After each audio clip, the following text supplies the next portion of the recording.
we are live. Awesome. Excuse me. Beautiful. Excuse me.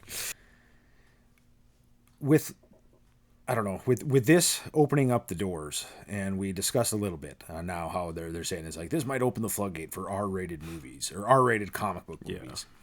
Yeah. And excuse me. Like, do you think this is going to be a thing? Do you think like what other franchises? And that was where I was kind of puzzled, because offhand, like out of mainstream stuff that I'm aware that will more than likely be a movie in the next few years, and then even looking at stuff on the shelves, like there's not too many titles that I look at right now. I mean, outside of, you know, in the event they ever made like a Zombie Tramp movie or something, like I can't.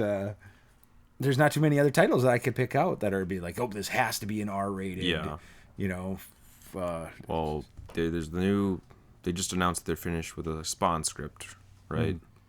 And there's obviously this, you know, the news about the new Wolverine movie being rated R, and Batman vs Superman having an R-rated edition on Blu-ray. I think if anything, we're gonna see more of the Batman vs Superman take. Like they'll release the movie in theaters, but there'll be an R-rated director's cut you can buy, which I'm all for it. I'm all for it. But I mean, at the same time, there's a lot of these franchises are like, why? Like Wolverine, does he need an R-rated movie? Oh. No. The only thing I could think there is it'll be for the violence. Yep. You know, and, just, and make it super gory. Yep. But then even that, it's like, even in all the Wolverine stories, I mean, unless we get a true full on like berserker mode, right, you know, and we get to see him dismembering guys and just covered in blood and crazy. And that's the thing of it too, is like you go back, he's, you know, Hugh Jackman's been playing Wolverine for 17 years now.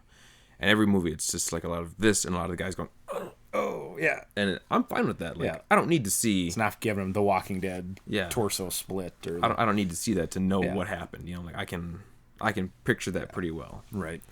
So but at the same time, like if I could get Wolverine with, you know, the Game of Thrones violence treatment, I want to see fools splitting into three.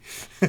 And my thing is like it totally would be awesome as long as it fits the character, but there's no need for it. You don't need to make an R-rated movie just because you think that's the new hip thing, because it's not gonna work. You know, Superman. If they made an R-rated just Superman movie, like that's not gonna play out well because that's not Superman. Right.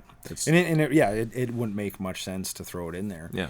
You know, and my biggest fear, I guess, is how they're going to just do it for the sake of doing it. Where it's like, okay, let's get these guys to swear a lot more. Yeah. Or let's have some more nudity, have some more, you know, like sex criminals or something, like in the event that ever got made into a movie, and it's like, get your R rating. And it's like there's gonna be a lot of sex, a lot of nudity. If it's justified, go for it. Yeah. If, you know, if it fits within the universe of the comic, absolutely no problem with that. But I mean, I just fear that there's gonna be people trying to force that, like, well, you know, that's what they want. Like, no, that's not what we want. We want a good movie. You know, it just so happens that Deadpool was rated R and was a good movie.